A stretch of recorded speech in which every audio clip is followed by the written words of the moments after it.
بسم الله والحمد لله والصلاة والسلام على رسول الله.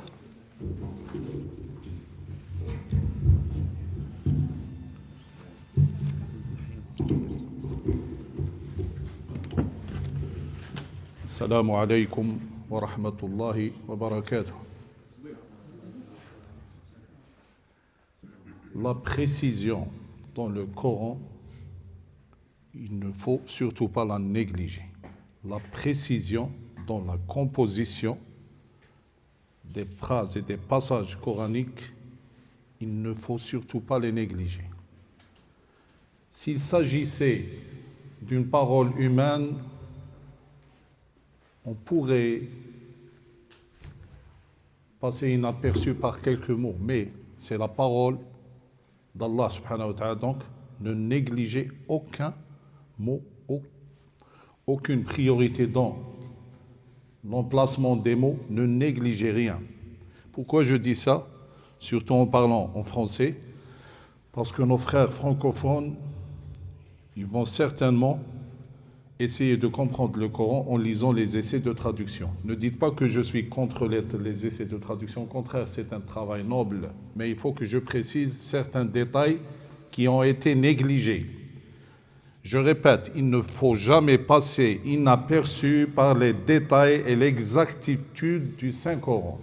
Aujourd'hui, Inch'Allah, nous allons commencer une deuxième partie de Sourate al-Baqarah. Il y a plusieurs, peut-être des centaines de parties dans Sourate al-Baqarah.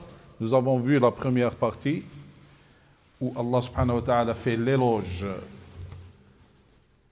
et parle du mérite des dévots, les pieux, al-muttaqin. On a vu les caractéristiques des gens dévots, al-muttaqin. Et ça, c'est une partie. Deuxième partie, Allah dit, A'udhu billahi minash shaytanir rajim, Innal ladhina kafaru sawa'un alayhim a andartahum am lam tundirhum la yu'minun. On commence par les détails. Les détails que beaucoup de traducteurs négligent. Al-fi'lu, al-harfu, al-mushtabihu bil-fi'l, walladhi huwa inna. L'adverbe certes, quand je dis à quelqu'un, certes, je serai là, est-ce que c'est la même chose si je dis je serai là?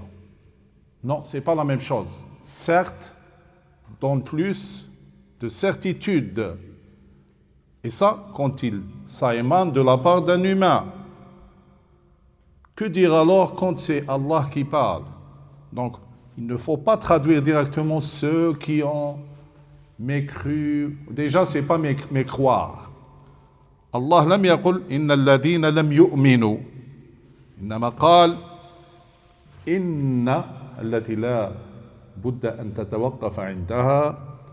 Il a commencé par certes, là où tu dois marquer un arrêt et te demander pourquoi il a commencé par certes.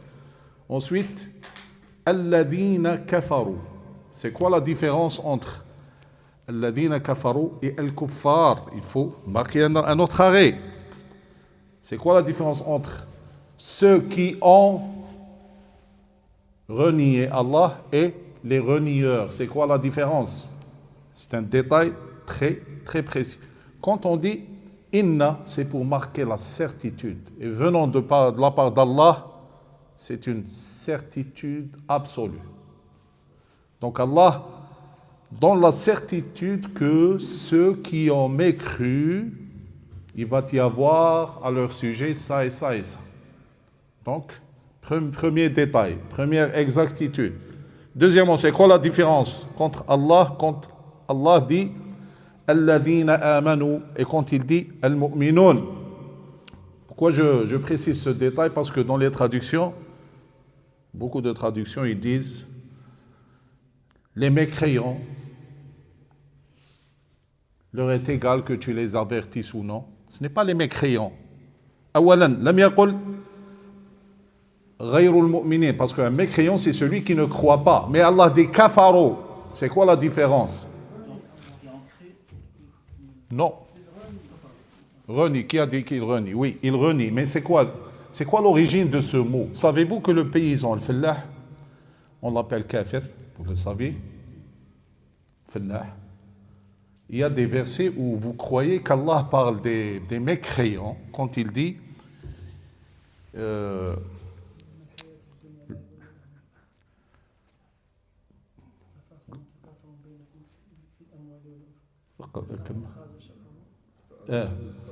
يعجب الزراع ليغيظ بهم الكفار. Le kuffar ici c'est allusion aux paysans. OK? باش نتفهموا. Pour mieux comprendre. Donc le verbe kafara, sa vraie définition, ce n'est pas mécroire. Mécroire, c'est la yu'min. Donc le verbe kafara, kafaru, ukfur, c'est le mot kufr, c'est l'enfouissement. C'est camoufler quelque chose par une autre chose. Pourquoi on appelle fellah kafir, le paysan? Pourquoi on l'appelle kafir? Parce qu'il retourne la terre et c'est du camouflage. C'est un camouflage légal, bien sûr. Mais notre sujet, ce n'est pas un camouflage légal, c'est des diables. Les mécréants, c'est des diables. Donc, le paysan, on l'appelle kafir. Et l'opération d'enfouissement, le fait qu'il retourne la terre pour camoufler ce qui était sur la terre, on l'appelle kufr. Et pourquoi Allah a appelé les mécréants, pourquoi il les appelle ici, kafaru? Premièrement, je vais vous donner la différence entre kafara et la yu'min. La yu'min, c'est quelqu'un qui ne croit pas. Mais kafara, c'est quelqu'un qui sait que c'est la vérité, mais il la camoufle par quelque chose qu'il sait que c'est mensonger. On s'entend bien. Maintenant, on va voir, parmi les détails, c'est quoi la différence entre inna alladhina kafaru et inna al-kafirin. Inna alladhina kafaru, c'est-à-dire, c'est un fait irréfutable, tu ne peux pas le changer. Par exemple, tu vois quelqu'un qui a fini de manger quelque chose, ou un groupe qui ont fini de manger. Est-ce que tu peux dire, oh, c'est des mangeurs?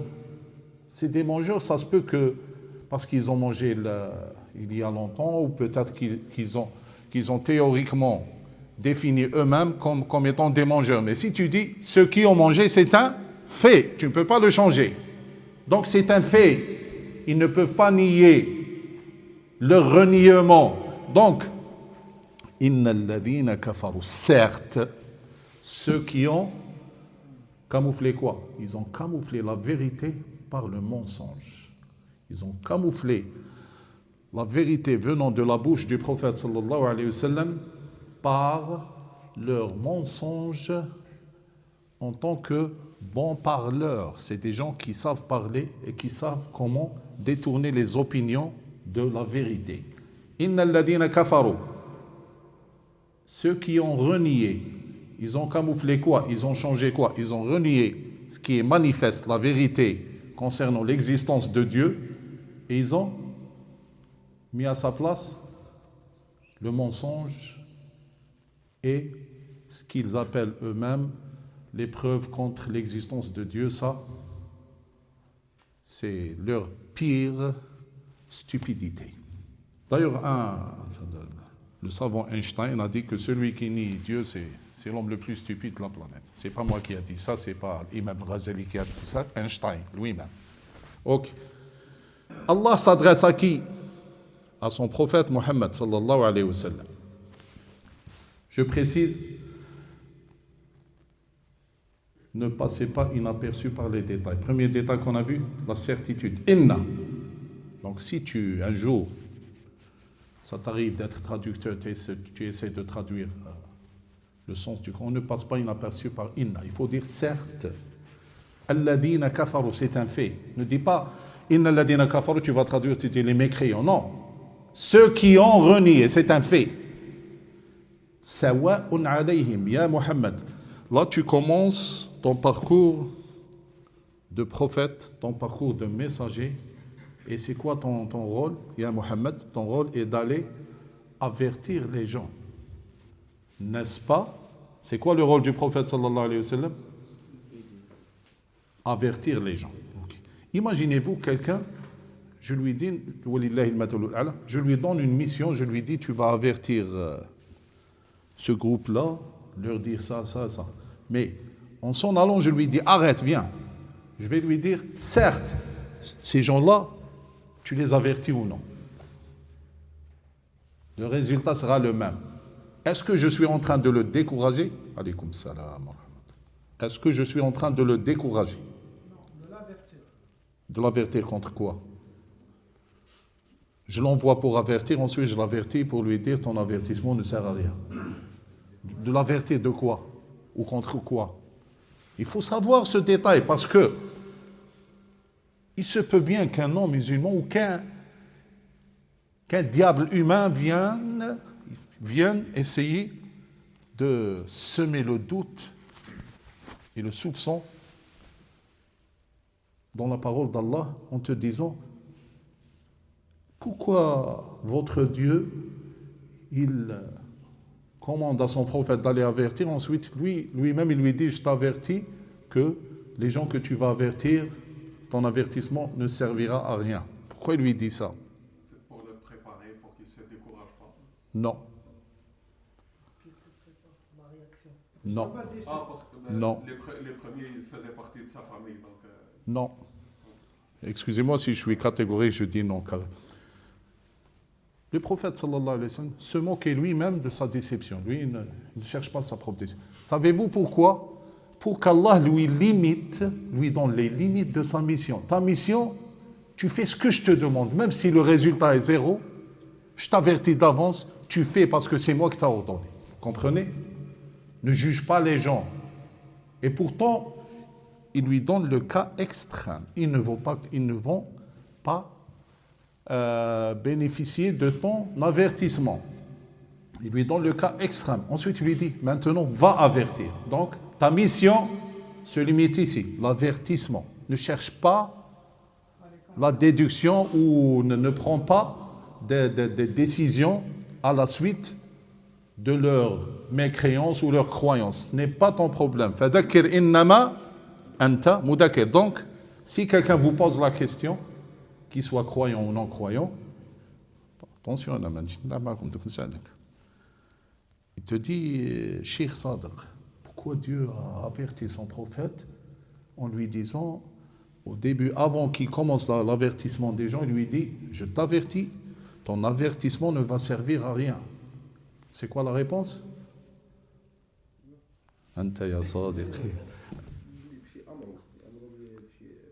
C'est pour limiter ou pour lui définir la limite de sa mission. Ta mission consiste en le fait d'obéir à ce que je t'ai dit.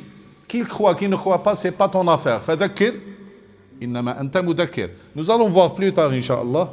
C'est juste pour une illustration, mais nous allons revenir, Inch'Allah, à ça.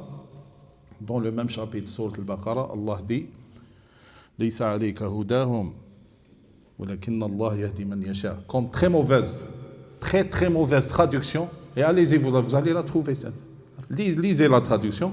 Comme très mauvaise traduction, ce n'est pas à toi de les guider. Allez-y, vous pouvez, je vous défie, allez-y, regardez la traduction. Ce n'est pas à toi de les guider, mais c'est Allah qui les guide. Et dans un autre verset, il lui dit Wa innaka latahdi. Donc une traduction. Non. Wa innaka latahdi ila siratin mustaqim. Siratillahi alladhi lahu. Il semble qu'il y ait une contradiction. Mais dans la vérité, il n'y a pas de contradiction. Allah dit au prophète, Laysa alayka hudahum, que beaucoup de traducteurs disent, ce n'est pas à toi de les guider. Alors c'est qui va le guider? Moi. Walakinna Allah yahdi man yasha. Ça veut dire quoi? Ce n'est pas toi. Laysa alayka hudahum. Ça confirme ce verset. Innal ladina kafaru sawa'un alayhim. C'est-à-dire ton rôle, c'est de guider. Au contraire, on ne peut pas traduire et dire ce n'est pas toi de les guider. Comment? Il lui ordonne d'aller guider les gens vers la lumière. Ensuite, il lui dit, d'après les traducteurs, ce n'est pas toi de les guider. Lisa alayka hudahum, ça veut dire tu fais ton devoir de guide et tu vas jusqu'au bout. Mais leur conversion, le résultat, qu'ils se convertissent ou non, ce n'est pas ton devoir. Ton devoir, c'est guider et de leur montrer le chemin jusqu'au bout. Laysa alayka hudahum. Donc ce n'est pas à toi leur conversion. Pourquoi lui a dit ça? Parce que le prophète sallallahu alayhi wa sallam, à un moment donné, il a dit rien ne marche avec ces gens-là, donc ne leur donnez plus l'aumône. Il a ordonné d'arrêter de donner l'aumône à ceux qui ne veulent pas se convertir. Ils ne veulent pas se laisser guider. Qu'est-ce que ça veut dire? Ils ne veulent pas se laisser guider. Ça veut dire que le prophète sallallahu alayhi wa sallam a mené sa mission jusqu'au bout. Il a guidé. Donc, quelle erreur de traduire le verset et de dire ce n'est pas à toi de les guider. Ce n'est pas à toi leur conversion. Tu guides, mais s'ils ne se convertissent pas, ne te blâme pas. Allah te dit je ne te blâme pas. Ta mission se limite à l'avertissement. Ensuite, Allah subhanahu wa ta'ala, quand il a vu que le prophète a essayé coûte que coûte de les convertir, à tel point qu'il a ordonné qu'on arrête de leur donner l'aumône, Allah dit « Laysa alayka hudahum » T'es qui toi pour ordonner de ne pas faire ce que moi j'ai ordonné de faire? C'est pour ça qu'Araoul l'aya « Laysa alayka hudahum walakinna Allah yahdi man yasha » Ensuite il dit « Wa ma tunfiqu min khayrin fali anfusikum » Ne prends pas l'aumône comme un chantage. Ils disent ce que vous faites comme aumône, ce n'est pas pour que les gens se convertissent, non. Prophète, tu vas leur donner l'aumône même s'ils ne se convertissent pas, et ce n'est pas ton devoir de les convertir. Ton devoir, c'est d'avertir. Mais se convertir, c'est l'affaire des cœurs. Et les cœurs, c'est Allah subhanahu wa ta'ala qui les contrôle. Personne n'a le droit de contrôler les cœurs. Tu ne peux pas dire à quelqu'un, convertis-toi de force. La ikraha fi din.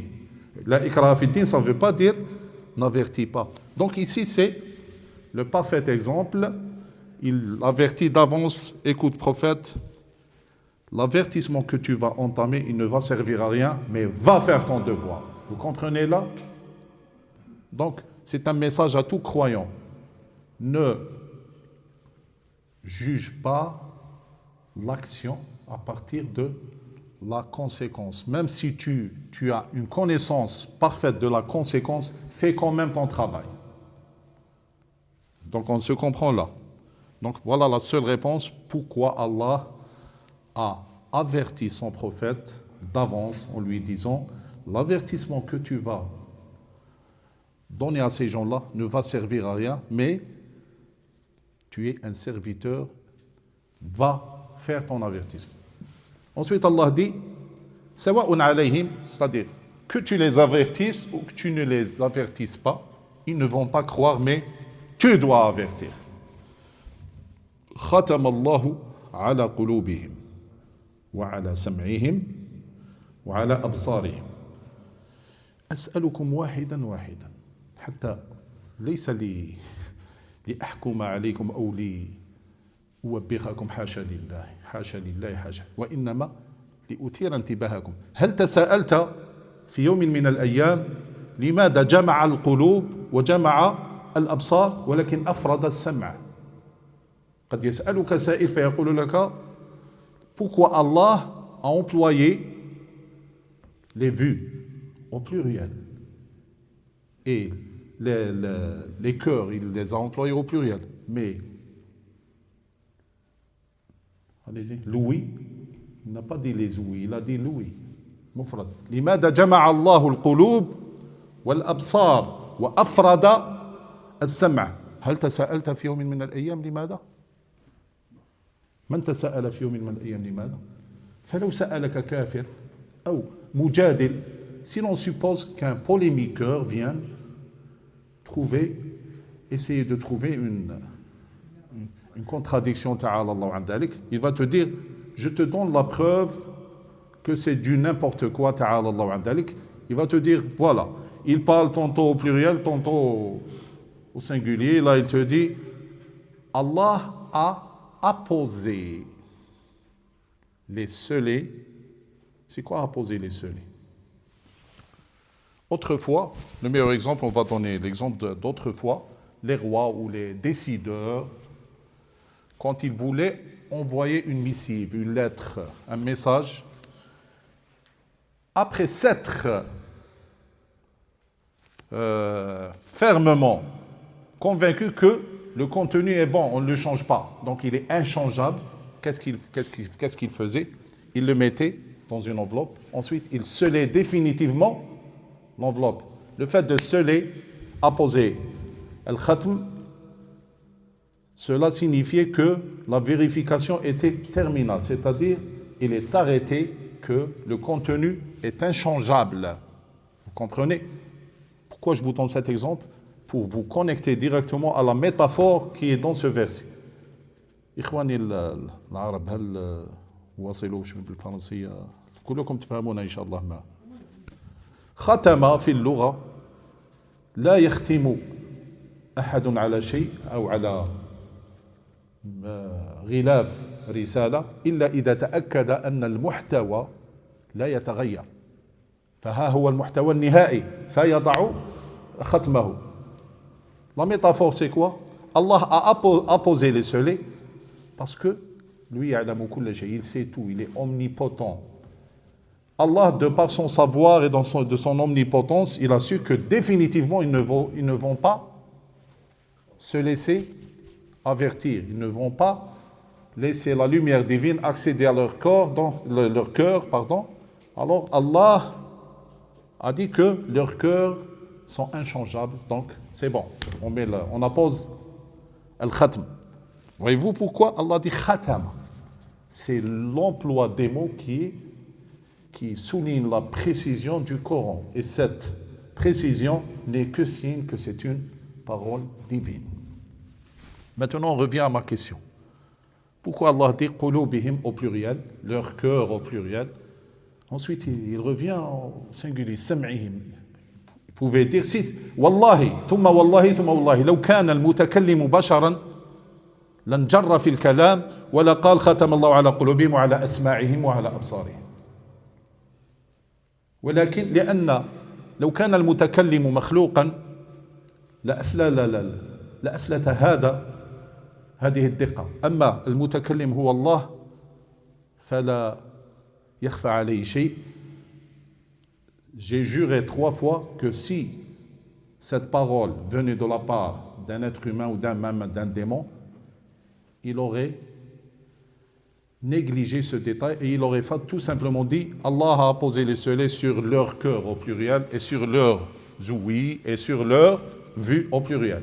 Mais non, Allah dit Allah a posé les scellés sur leur au pluriel, cœur, les cœurs au pluriel. Ensuite, wa ala sam'ihim, un seul sam'a. Ensuite, wa ala absarihim. Supposons que je ne suis pas ici, que je parle derrière un mur, je vous entendais juste le microphone. Et que le son, il est partout connecté. Ok? Ceux qui sont là, ils ne vont certainement pas regarder ici parce qu'il n'y a personne. Ok? Vous me suivez? Et ceux qui... Louis, est-ce que vous êtes certain que vous pensez maintenant la même chose dans vos cœurs? Non, chacun, quelle que soit votre concentration, il y a toujours une différence de pensée dans les cœurs, n'est-ce pas? Je suis 100% certain que ce que pense notre frère au moment présent, ce n'est pas la même chose à laquelle pense lui. Même s'il est concentré, il doit y avoir des pensées qui l'écartent des fois, mais ce n'est pas la même pensée.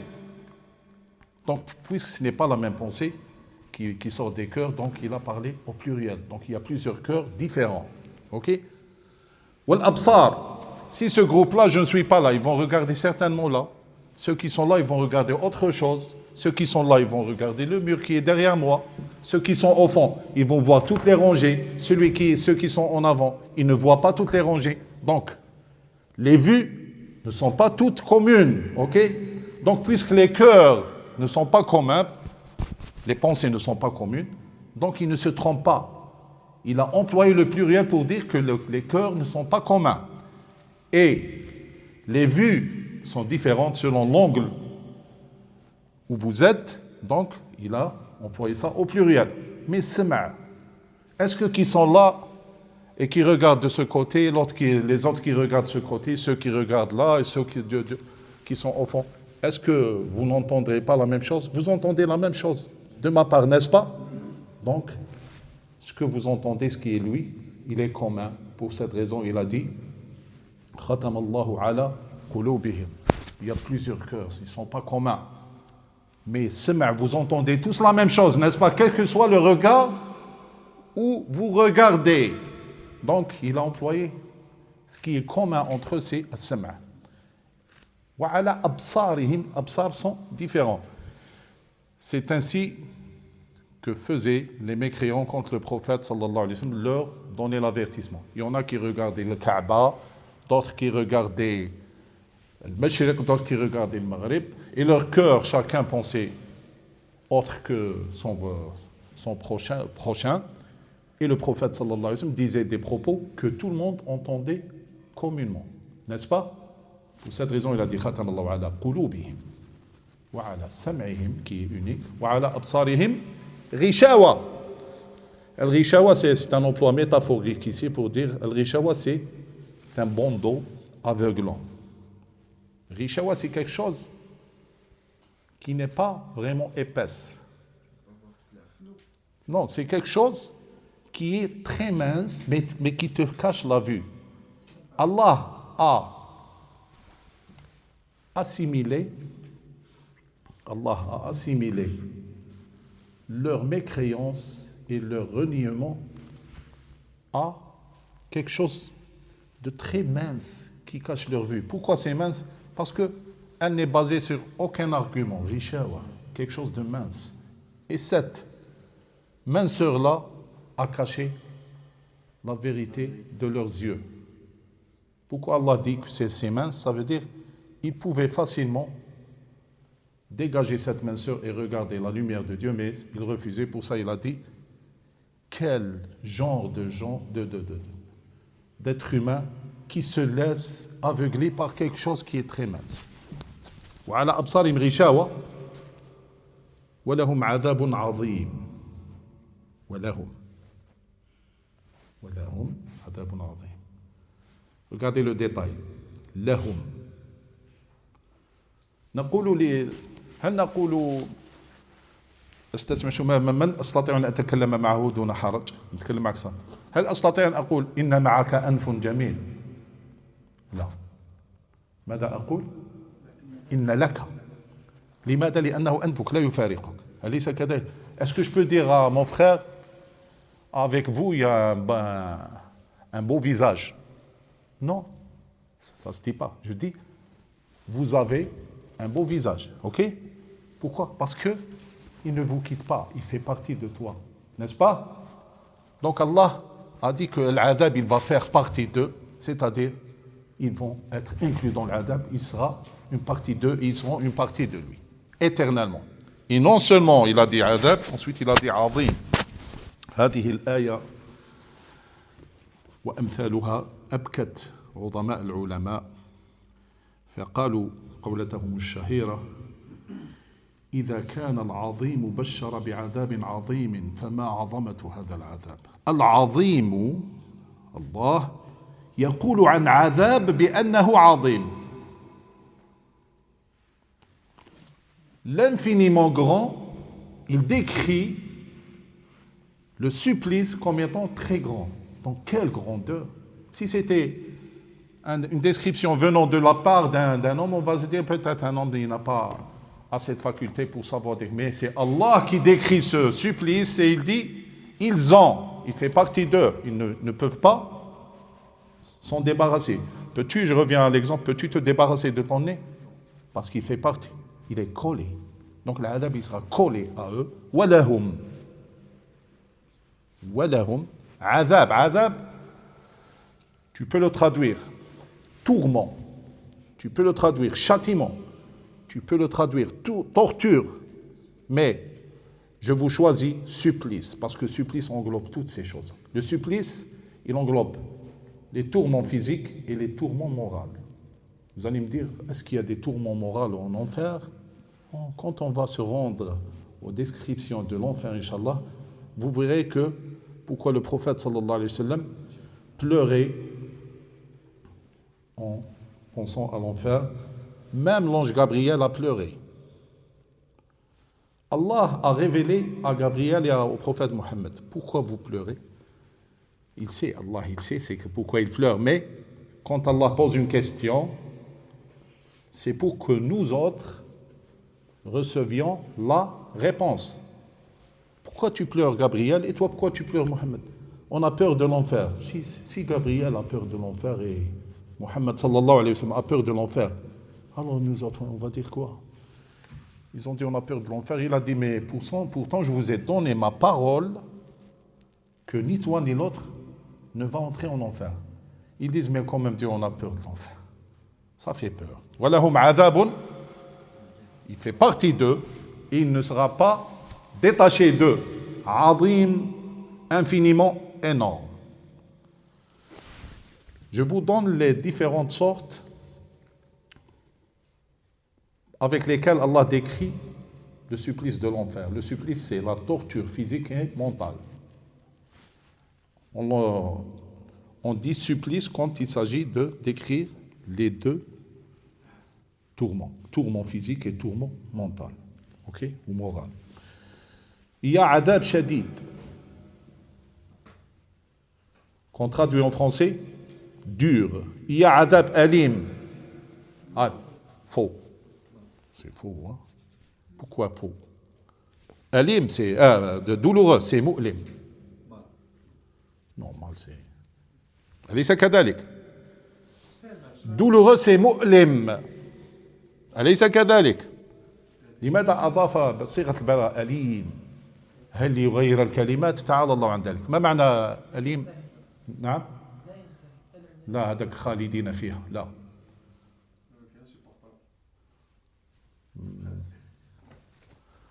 أليم نعم. كيف نترجمه للفرنسية؟ Comment traduire أليم? On a vu comment traduire adab, tourment physique et moral qu'on peut dire en un seul mot, supplice. Non, pénible, c'est pas alim. Douloureux, c'est mu'lim, mais alim, c'est absolument douloureux. Il y a une différence entre douloureux et absolument douloureux. C'est quoi la différence? Quand tu as mal à la dent, c'est quoi? C'est mu'lim. C'est douloureux. N'est-ce pas? Quand tu as mal à la dent, c'est douloureux. Quand tu as une fièvre, c'est douloureux. Mais quand tu as la dent, est-ce que on peut dire que c'est absolument douloureux? Non. Pourquoi? Parce que on arrive à cette étape de description que quand la torture ou la douleur, non. Quand la douleur provoque la mort, elle a été insupportable au point de mourir. Vous me suivez?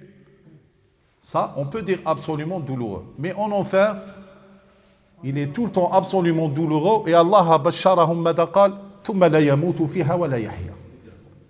Il ne vivra pas en enfer et il ne mourra pas. Imaginez-vous quelqu'un qui va, ou bien qui a l'obligation d'endurer et de patienter pour l'éternité à un tourment et à un supplice absolument douloureux. La hawla wa la quwwata illa billah. Mais ici, qala azim. Azim, c'est-à-dire infiniment énorme ou énorme. On peut dire un supplice énorme. Quand la description vient de la part de l'infiniment grand, il faut avoir peur. Il dit que ce supplice, il est énorme. Donc maintenant, on passe à la troisième partie. دايما أسألك أخي العزيز كم باقي الوقت؟ 15 minutes, Inch'Allah. 15 minutes avec les questions ou sans les questions? Après 15 minutes, on commence les questions, Inch'Allah. Donc on a vu la deuxième partie. C'est quoi la première partie? C'est la description des gens qu'on appelle muttaqin. Ok? La deuxième partie, la description de ceux qui ont renié. Mais remarquez bien, la première partie et la deuxième partie. En parlant de ces gens-là, il les a cités nommément. Il a dit muttaqin, il a donné le nom. Et ici, il a dit inna alladhina kafaru, il a donné le nom. Maintenant, on passe à la troisième catégorie de gens. Il n'a pas nommé ces gens-là. Il a dit wa minan nas. Pourquoi? Parce que là, il va parler d'une catégorie très dangereuse. Donc, il dit que à votre niveau, il vous semble très ordinaire à tel point que vous les confondez avec les gens. Il dit donc, vous n'allez savoir ni est-ce qu'ils sont croyants ou mécréants, vous n'allez rien savoir. Donc Allah parle de votre niveau. Il dit in wa minan nas. C'est qui ces gens-là? Les hypocrites. Wa minan nas, et parmi les gens, il en est qui dit nous avons cru en Allah et aussi au jour dernier, le jour de la résurrection. Ensuite Allah dit wa ma hum bimu'minin. Si je vous donne une question, je vous dis c'est quoi la différence s'il avait dit wa laysu bimu'minin? Si Allah avait dit wa laysu bimu'minin, est-ce que c'est la même chose en ayant dit wa ma hum bimu'minin? Non. Non. Non. Catégorique. Laysu mu'minin, c'est-à-dire pour l'instant, ils ne sont pas vraiment croyants. Même wa ma hum bimu'minin, c'est catégorique. Ils ne font pas du tout partie des croyants, c'est catégorique. Wa ma hum bimu'minin. Donc c'est quoi leur intention en disant nous avons cru? Allah a donné leur intention. Yukhadi'una Allah walladina amanu. C'est quoi la différence entre yakhda'u wa yukhadi'u? Il pense qu'il est en train de... C'est ça. Yukhadi'u, il essaye et il croit, par stupidité de sa part, il croit qu'il est en train de tromper Dieu, Allah, et de tromper les croyants. Yukhadi'una Allah walladina amanu. Ensuite, Allah fait riwaya wa ma yukhadi'una. Donc, ils n'essayent de tromper qu'eux-mêmes, mais ici dans riwayat Hafs, la version de Hafs, et ils ne trompent qu'eux-mêmes. Pourquoi ils ne trompent qu'eux-mêmes? Il faut se demander pourquoi Allah dit wa ma yakhda'una illa anfusahum. En quoi? Parce que, excusez-moi le mot, c'est juste pour comprendre profondément. Parce que stupidement de leur part, ils croient qu'ils sont en train de bâtir une croyance et qu'ils sont les meilleurs parmi les gens. Ils disent, nous, on va perdre ni les croyants ni les mécréants. On reste au milieu et on joue notre jeu. Quelqu'un qui pense tromper Allah est l'être le plus stupide de l'existence. Donc Allah dit wa ma yakhda'una illa anfusahum, c'est-à-dire ces pauvres malheureux ne savent pas que leur vie est un piège de la part d'Allah. Yukhadi'una Allah wa ma yakhda'una illa anfusahum wa ma yash'urun, ils ne s'en aperçoivent pas. C'est quoi le piège?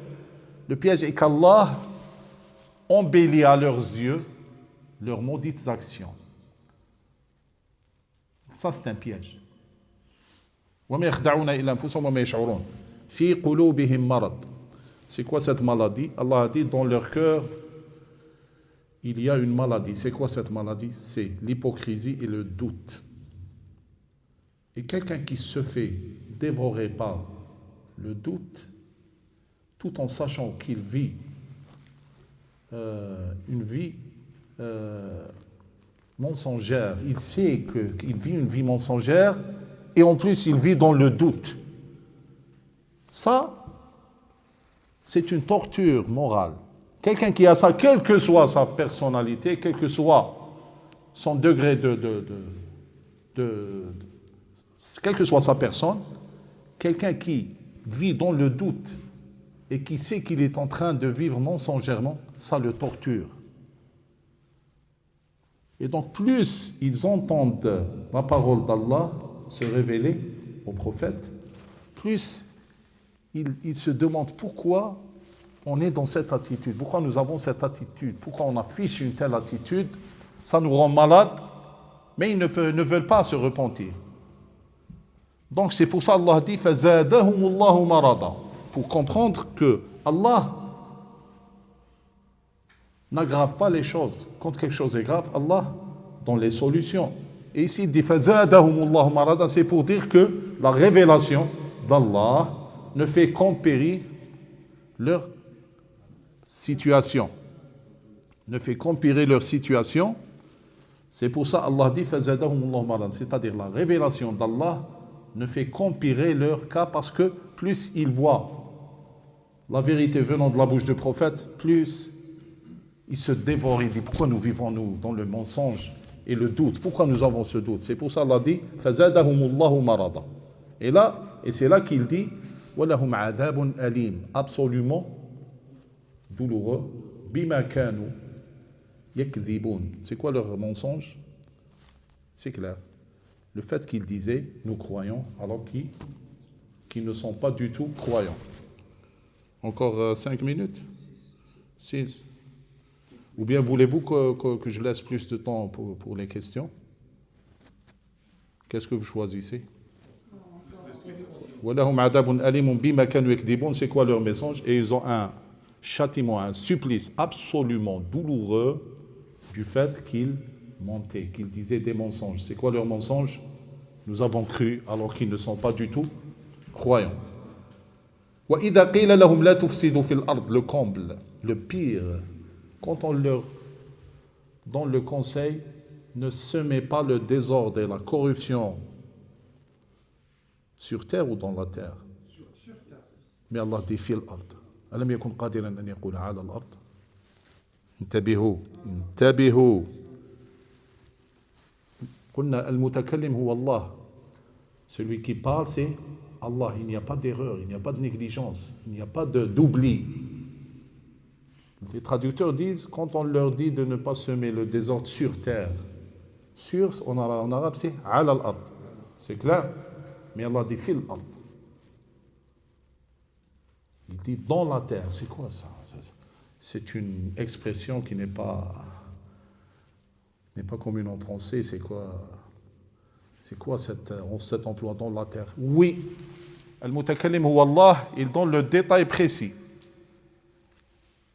Un oiseau qui est au-dessus de ta tête, qui vole. Est-ce que tu peux dire, ah, lui, il n'est pas sur terre? Mais si tu dis, il est sur terre, c'est faux, il n'est pas sur terre. Et c'est quoi donc la terre?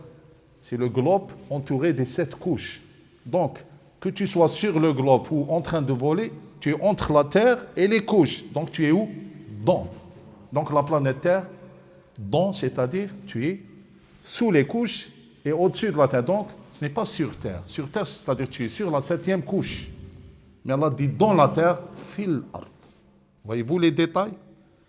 Quelqu'un pourrait me dire, mais Allah, c'est son emploi. Il dit jamais ala al-ard, non? Wa ibadur rahmani alladhina yamshuna. Quand il a parlé de marcher, il a utilisé sur. On ne marche pas sur les couches terrestres. Mais là, qu'on soit sur le globe, à l'intérieur du globe, en train de travailler comme mineur, ou dans un avion, on est toujours dans la planète Terre. Voyez-vous pourquoi Allah dit fil ard?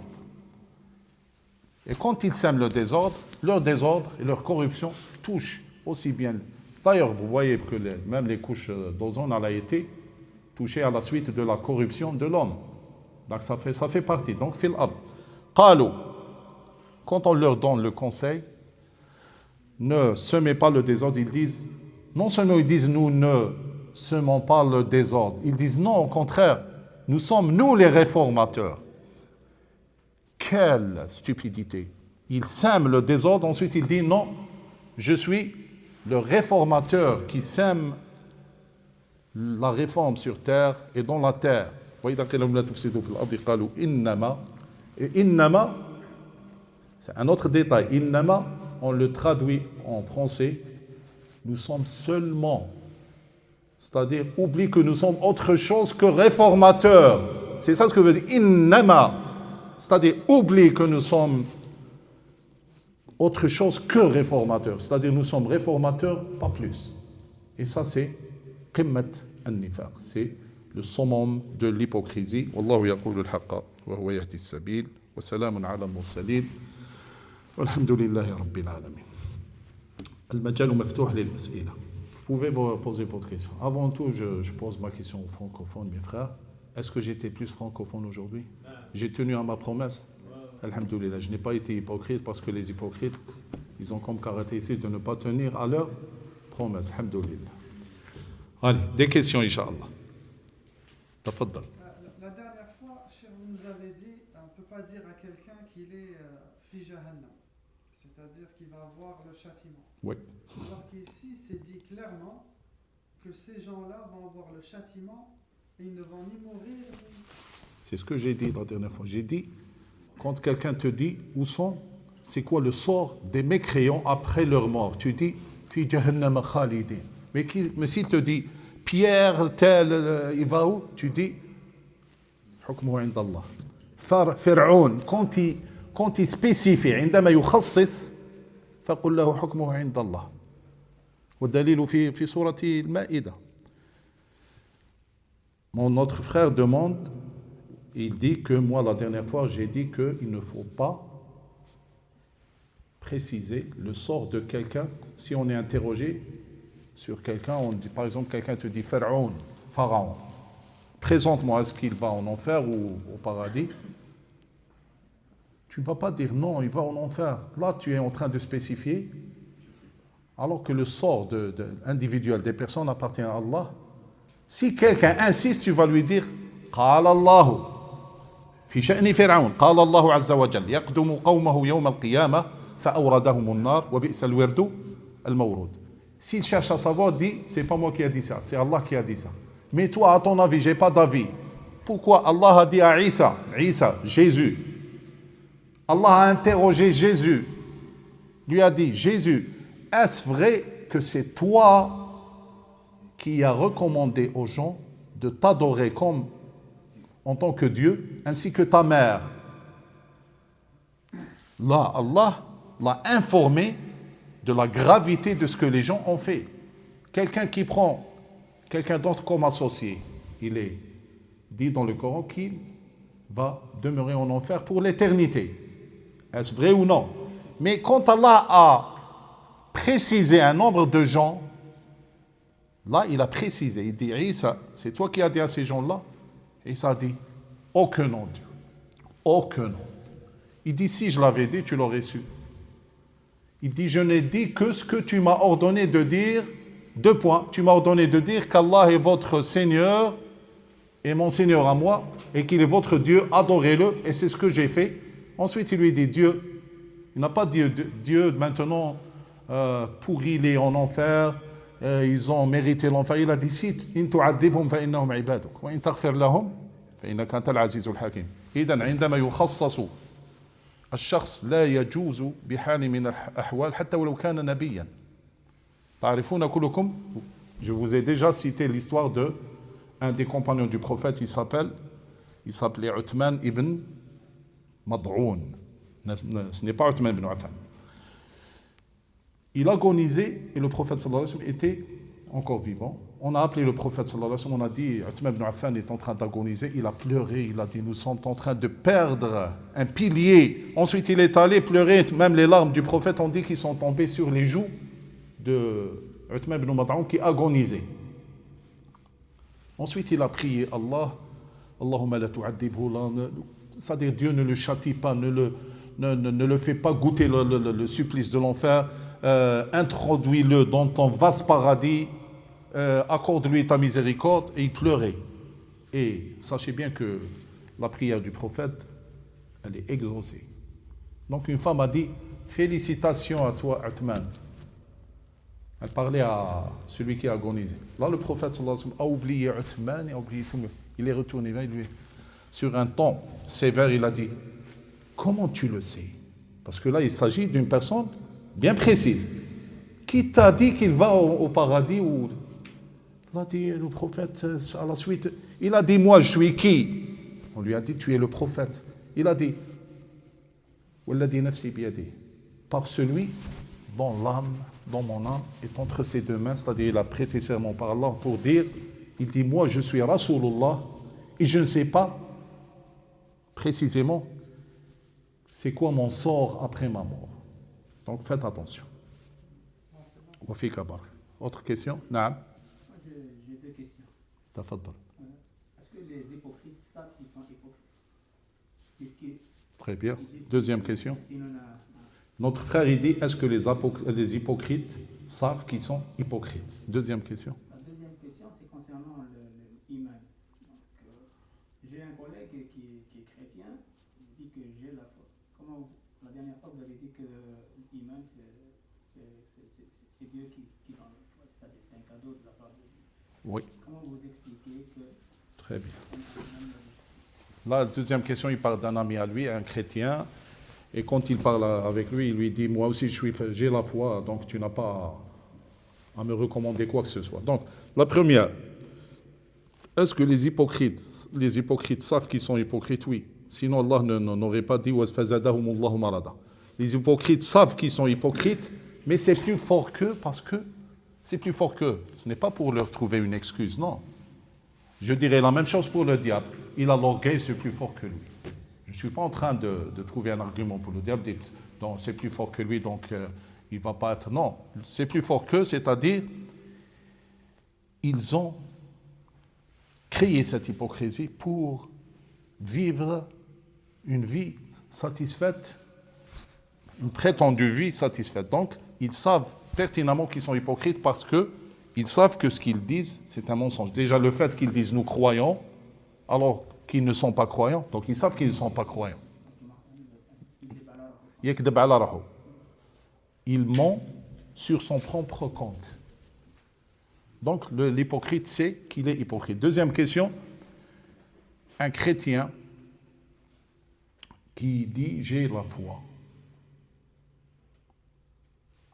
Le Coran dit الذين آتيناهم الكتاب يعرفونه كما يعرفون أبناءهم. C'est qui? De qui il s'agit? Du prophète sallallahu alayhi wa sallam. Là, c'est preuve que les patrons et les chefs chrétiens camouflent la vérité en disant aux gens que Mohammed n'est pas un prophète. وكفروا بما هو مكتوب في الإنجيل وفي التوراة ومبشرا برسول يأتي من بعد اسمه أحمد. Il y a un texte dans le vrai évangile qui dit que Jésus a dit « Je suis le messager », il n'a pas dit « Je suis le fils de Dieu ». Je suis le messager d'Allah et je vous apporte la bonne nouvelle et je vous annonce la venue prochaine d'un prophète qui s'appelle Ahmed, Mohammed sallallahu alayhi wa sallam. Donc, avoir la foi comme on le désire, non, il faut avoir la foi comme Allah l'a recommandé. C'est quoi cette foi? Allah dit Inna alladhina amanu walladhina hadu wal nasara was sabi'in man amana billahi wal yawmil akhir wa amila salihan falahum ajruhum 'inda rabbihim wa la khawfun 'alayhim wa la hum yahzanun. Ceux qui ont cru, ceux qui ont judaïsé, les nazariens et les sabéens, quiconque parmi ces gens-là a cru en Allah et au jour dernier et a fait des bonnes actions, il n'y a aucune peur à avoir pour eux et ils ne seront jamais attristés après leur fin. Tu vas me dire, il y a une contradiction. Là, tu dis que les Juifs, ceux qui ont judaïsé, les Nazariens, c'est-à-dire les chrétiens, qui croient juste en Allah, où est la mention du prophète Mohammed sallallahu alayhi wa sallam? Iqra'u tafsir. Allah dit, Inna alladhina amanu. De façon globale. Thomas, il a précisé. Walladhina hadu, ceux qui ont judaïsé. Il parle de qui? De ceux qui sont restés sur leur croyance depuis Moïse, Moussa, jusqu'à la venue de Isa. Ok? Ils sont restés sur leur vraie croyance. Ensuite, à la venue de Isa, ceux qui ont vécu la venue de Isa, c'est-à-dire les descendants, ceux qui ont su que les gens devraient maintenant se conformer à ce que Isa leur a apporté. Donc ceux qui étaient sur les traces de Moïse et qui ont laissé ça pour Jésus, c'est ceux-là qui sont désignés dans le verset.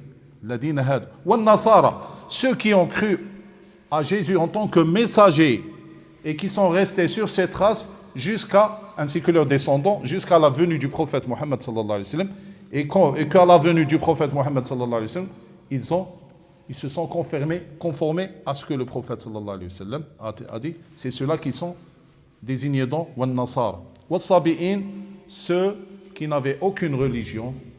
D'autres qui disent ceux qui adorent les étoiles, d'autres disent ceux qui adorent le feu, quel que soit. Ceux qui étaient sabéens et qu'à la venue du prophète sallallahu alayhi wa sallam, ils se sont conformés. Pourquoi Allah les a cités nommément? Pour dire qu'on vous appelle juif, qu'on vous appelle chrétien, qu'on vous appelle sabien, le plus important est que à la venue de chaque prophète que vous avez vu et vécu avec, vous vous êtes conformés à ce prophète, ne craignez rien. Mais ceux qui ont des milliers des centaines, des siècles après le prophète sallallahu alayhi wa sallam, et ils sont toujours sur leur croyance, Jésus est le fils de Dieu. Ça, c'est de kuffar. Donc, dis à votre collègue de réviser sa foi. Ce n'est pas la vraie foi recommandée, parce que, d'ailleurs, la logique stipule que, toujours, la loi abrogeante, c'est la dernière. On ne peut pas abroger une loi par une loi qui était avant. Là, logiquement parlant, on peut leur parler avec la logique. Tu lui dis, est-ce que tu crois à un mot qu'on appelle abroger? Il dit, oui, l'abrogation, ça existe. Donc,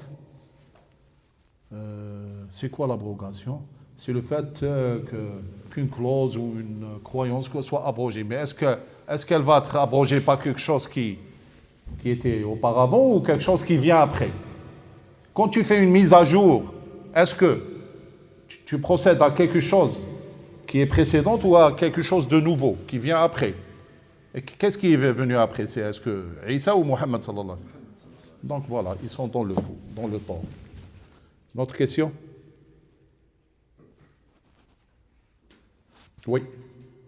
On avait un débat entre amis musulmans sur la question de qu'est-ce qui est pire dans la religion, bien sûr, qu'est-ce qui est pire entre un musulman qui fait la prière, mais qui a commis beaucoup de crimes dans sa vie, et quelqu'un qui ne croit pas en Allah, qui ne croit pas en l'islam, mais qui est, entre parenthèses, entre guillemets, une bonne personne, c'est-à-dire qu'ils n'ont pas fait de crimes dans leur vie et tout ça. À leur mort, qu'est-ce qui vient en fait? À leur mort, les deux sont dans le tort. L'autre parce qu'il a manqué au pilier qui est la foi. Il n'a pas la foi, donc il a dit à Dieu, non, tu n'es pas Dieu, je fais ce que je veux. Et Allah fait ce qu'il veut aussi.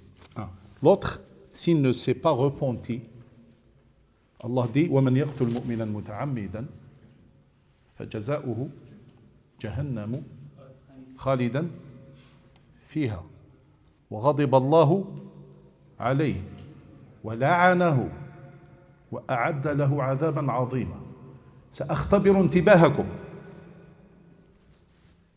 بعدها ليس هناك آية تقول إلا من تاب. Est-ce que cela veut dire que toute personne qui a commis un crime et qui a tué volontairement, est-ce qu'il n'a pas une chance pour se repentir? Il n'y a pas, dans le verset, il n'y a pas illa man taba. Dans beaucoup de versets, Allah cite des cas graves, ensuite il dit illa man taba. Mais ici, il a dit وَمَنْ يَقْتُلْ مُؤْمِنًا مُتَعَمِّدًا فَجَزَاؤُهُ. Et c'est une décision ferme. C'est Allah qui parle. فَجَزَاؤُهُ جَهَنَّمْ خَالِدًا فِيهَا. Quiconque tue un croyant volontairement, son sort sera le suivant, 2 points. Jahannam, l'enfer. Khalidan fiha, il y demeurera éternellement. Wa ghadiba Allahu alayhi, la colère de Dieu s'abattra sur lui. Wa la'anahu, il sera maudit par Allah. Wa a'adda lahu 'adaban 'azima, et lui a réservé un châtiment et un supplice infiniment énorme. Ensuite, il ne dit pas إلا من تاب. La suite, c'est يا أيها الذين آمنوا إذا ضربتم في سبيل الله فتبينوا. Où est إلا من تاب? Où est la réponse? La réponse est chez celui qui est éveillé à la sémantique du Coran. Quelqu'un qui est éveillé et qui cherche à comprendre et qui peut répondre au nom de l'islam à des non-mêmes croyants, il va dire ceci. Je voudrais lire les versets qui sont avant ça. Allah, avant ça, il a parlé du cas du meurtrier qui a tué, mais involontairement. Ok? Tu vas me dire, c'est quoi le lien? Où est le lien entre tuer involontairement, les versets qui sont précédents, mais là, tu dis que c'est ferme et c'est une décision tranchée, il va en enfer pour l'éternité. C'est quoi le lien? Si on revient en arrière, quand il a parlé de celui qui tue involontairement, et c'est là que vous devriez faire attention. Et c'est Allah qui parle, il n'y a pas d'erreur, et c'est la précision parfaite. Il a dit, en parlant du cas involontaire, il a وَمَنْ قَتَلَ dans le passé. Il n'a pas utilisé le futur. Mais en parlant du meurtre volontaire, il dit وَمَنْ يَقْتُلْ. Je vous laisse ça pour la semaine prochaine. Pour que vous cherchiez vous-même. Wallahi, j'ai la réponse.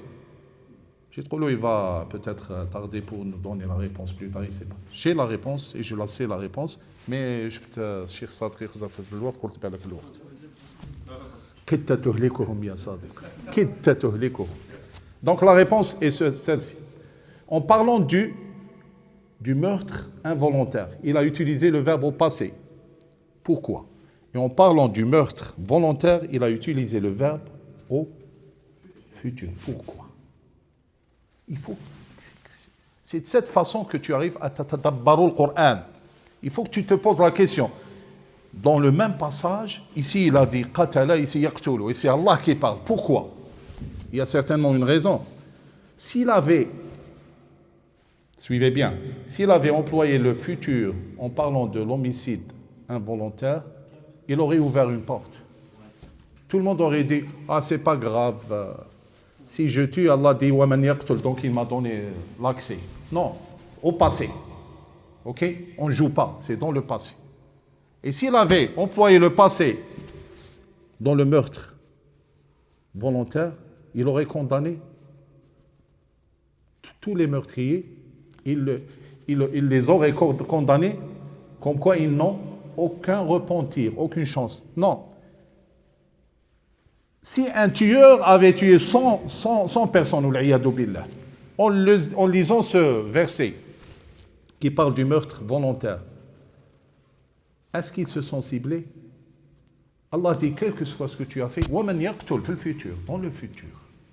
Donc cela est signe que tu peux te repentir parce que je t'avertis. Par exemple, tu dis à ton fils, ou par exemple tu rentres chez vous, et ta femme n'a pas pu contrôler ton fils, elle te dit, écoute, tu sais, notre fils a cassé le miroir et a fait ça.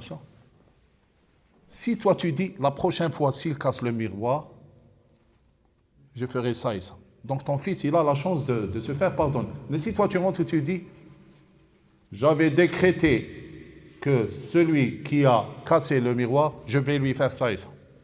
Non. Donc, Allah a dit, quel que soit ce que tu dis, ne me raconte pas ton histoire. Et Allah, il ne raconte pas ton histoire. Je parle du futur. وَمَنْ يَقْتُلْ dans le futur. Donc Allah avertit de tuer dans le futur. C'est-à-dire, même si tu as tué dans le passé, tu as la chance de te repentir. Et en parlant de l'homicide involontaire, il n'a pas dit celui qui tue ou celui qui va tuer. Donc, ce serait comme une plaisanterie. Je vous ouvre la porte, celui qui tue. Non, la gravité, il a dit quiconque a tué. C'est du passé. Qu'est-ce que ça veut dire, c'est du passé? Tu n'as pas le droit de le refaire. Et en plus, il a donné des sanctions sévères. Jeûner 2 mois et libérer un esclave. C'est toute une histoire. Oui. Autre question? Donc, au sein d'une institution financière, il existe plusieurs comptes qui permettent de gérer une fois son argent. Par exemple, des comptes épargne, que quand tu mets l'argent dedans, l'intention n'est pas de faire des intérêts et gagner de l'argent, mais plutôt la gestion. Malgré tout, des fois, tu peux avoir des intérêts. Que faire de ces intérêts-là? Est-ce qu'il faudrait les donner? Est-ce qu'il faudrait... Oui, les savants ont répondu à cette question. Ils ont dit que les intérêts, tu les calcules soigneusement, sans négligence et sans dire je calcule la moyenne ou de façon globale. Non, précisément. Tu prends tout cet argent et tu le donnes à un nécessiteux. Mais il y a quelque chose qui tourne. Là, il dit, il n'a pas de ajr. Ça, c'est faux. Iftira ala Allah. Ceux qui disent, tu sors cet argent qui est issu des intérêts usuraires et tu le donnes pour que tu t'en débarrasses. Ensuite, ils disent ce que le diable leur révèle. Ils disent, et tu n'as aucune récompense auprès d'Allah. On revient à dire, quand il s'agit de récompense, de paradis, d'enfer, personne n'a le droit de dire, il n'a pas, c'est toi, Dieu qui va donner récompense ou non. Il a, Inch'Allah, sa récompense. Pourquoi? Pour avoir craint Allah et sorti cet argent. Tu crains Allah, bishakki tamra laka ajr. Tu as eu peur d'Allah et tu as sorti un argent qui t'aurait enrichi, n'est-ce pas? Pourquoi tu as fait ça? Parce que tu as craint Allah. Et ceux qui disent wala mala ma adosh ajr, كأنهم يقولون من يتق الله ليس له أجر. لك أجر أنك اتقيت الله. Tu as la récompense pour avoir été pieux envers Allah. Est-ce que j'ai répondu à votre question? Et donner ça à n'importe, même si tu passes dans un métro, tu trouves quelqu'un qui joue à la guitare, s'il fait ça parce qu'il est nécessiteux, donne-lui ça. Et pour répondre à une question qu'on entend souvent, est-ce que j'ai le droit de donner l'aumône à un non-croyant? Je vous ai déjà lu le verset au début. Laysa alayka hudahum. Quand est-ce qu'il ne faut pas donner l'aumône à un non-croyant ou à un joueur de guitare dans le métro ou n'importe quoi?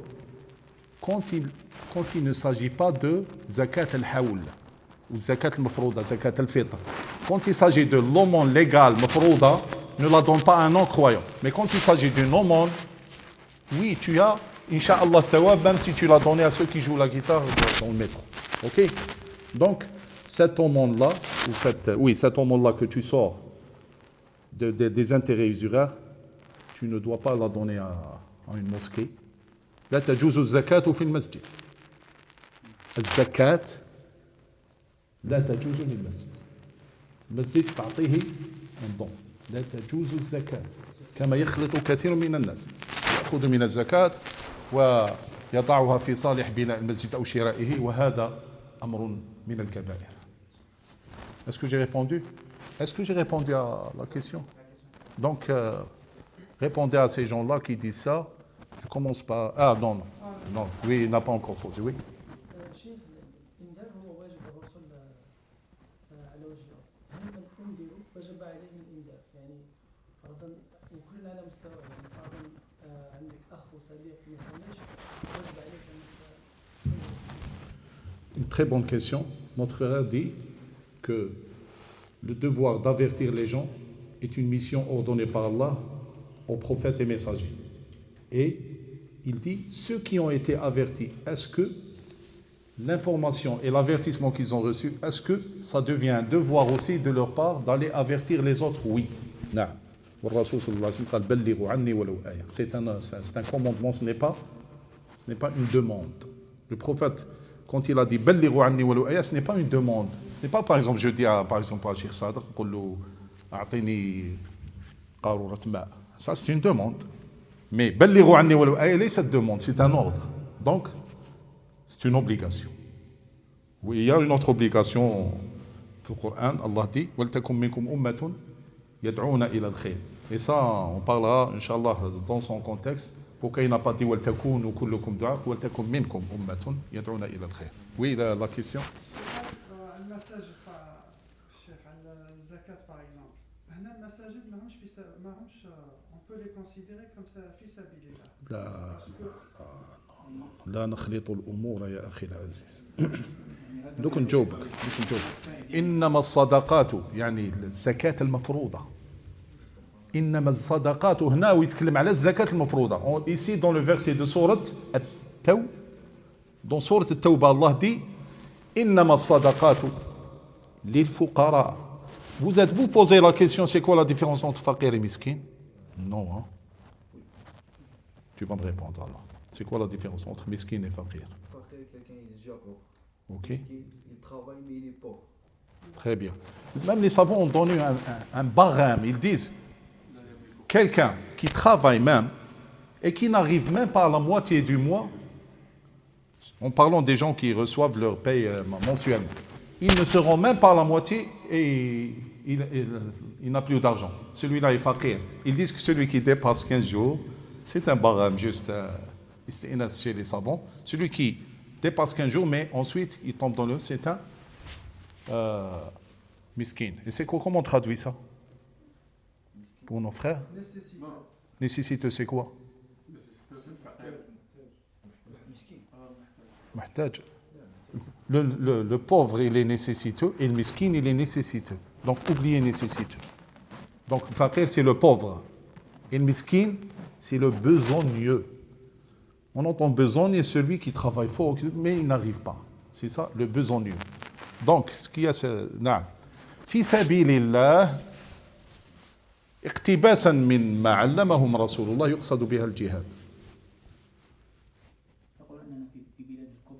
نعم. لذلك لا يجوز من يمول مساجد أو يبني مساجد ولذلك تجوز الزكاة. لا من قال هذا فإنه لا يوجد من يمول المساجد. هذا عيب يعود على المسلمين. تراهم مئات يأتون للجمعة ولا يمولون المسجد فهذا عيب عليهم وليست حجة لهم. C'est un argument contre ceux qui viennent à la mosquée qui ne donnent pas et qui disent nous sommes dans un pays où il n'y a pas d'argent. Donc il faut que les mosquées aillent chercher leur argent de zakat. Non, ça c'est le défaut des musulmans qui viennent prier, qui ne donnent pas assez et qui laissent l'endroit de prière ont besoin. Donc لا تجوز. وفي سبيل الله اتفق العلماء على أنه في سبيل الله يعني لإعلاء كلمة الله وهو الجهاد ضد الوقوف ضد الكفار. والجهاد يأخذ أوجه. الآن طغى الاقتصاد العالمي وأصبح المسلمون فمجاهدتهم بأن يظهر رجل اقتصادي يوازيهم. L'économie est devenue comme une balle chez les occidentaux et chez les non-croyants. Et jahidhum, qu'il y ait parmi les musulmans un bon économiste, c'est une bonne personne qui réfléchit et qui essaie de créer ce qu'on appelle un marché parallèle, comme a fait Zubayr ibn al-Awwam, l'un des 10 premiers au paradis. Pourquoi Allah lui a promis le paradis? Parce qu'il a créé un marché parallèle aux Juifs. Allah dit, lui, il va au paradis directement. Voyez-vous l'importance de l'économie? Donc, ne jamais dire fi sabilillah, ça peut aller le masajid. Non, la zakata lil masajid. ولو أقمت عليها وأقلبت الدنيا لو كنت مسؤولا على مسجد أقلب الدنيا عليهم ودير فتنة اللي تحب ما يجوز المال يروح للمسجد تاع الزكاة. مفهوم إن شاء الله؟ بقى لنا سؤال واحد ولا خلاص؟ نصلوا إن شاء الله. سؤال واحد. نعم. بالنسبه ما حبيتش فقط نرجع من قتل ومن يقتل. نعم. من قتل لا نرى انه من قتل تجي في لحظه fortuite, c'est-à-dire il n'y a pas de préparation. C'est-à-dire جاءت في لحظه انت لا تنتظرها. بينما ومن يقتل تنتظر انك اللحظه انت تحضرها، تنتظر تحضير لشيء سوف تقوم به لاحقا. فلا تكون هكذا. لا، قد يقتل قاتل متعمدا وجاءت في لحظة لم يكن يقصد القتل ولكن قتل وبما أنه ألحق نفسه إلى درجة القتل فهو متعمد. ما معنى متعمد؟ ليس فقط بناء النية، متعمد قتله بقي يضربه متعمدا. أما القتل الخطأ ليس أنني أضرب أخا فيموت يقول لم أكن أقصد، لا، قتله خطأ. إنسان كان يقود سيارة فأغمي عليه وكذا فدهس أحدا ما فمات، هذا خطأ. إنسان كان يريد أن يصطاد حيوانا فمر عليه رجل فأصابه فهذا خطأ. أما لم أكن أقصد له هذا متعمد. وقلنا بأن استعمال الماضي لكي لا يفتح المجال، واستعمال المضارع لكي لا يغلق باب التوبة. جزاكم الله خيرا. سبحانك اللهم وبحمدك نشهد أن لا إله إلا أنت نستغفرك ونتوب إليك. سنواصل إن شاء الله. توقفنا عند قوله قالوا إنما نحن مصلحون ألا إنهم هم المفسدون ولكن لا يشعرون. والله يقول الحق ويهدي السبيل. اللهم صل على سيدنا محمد وعلى آله وأصحابه أجمعين. وآخر نصيحة أنصح بها نفسي وإياكم: انتبهوا. Veillez à ce que le sens et les mots du Coran ne soient pas lus de façon inaperçue. Ok? Sallu ala Rasulillah. Salam alaikum.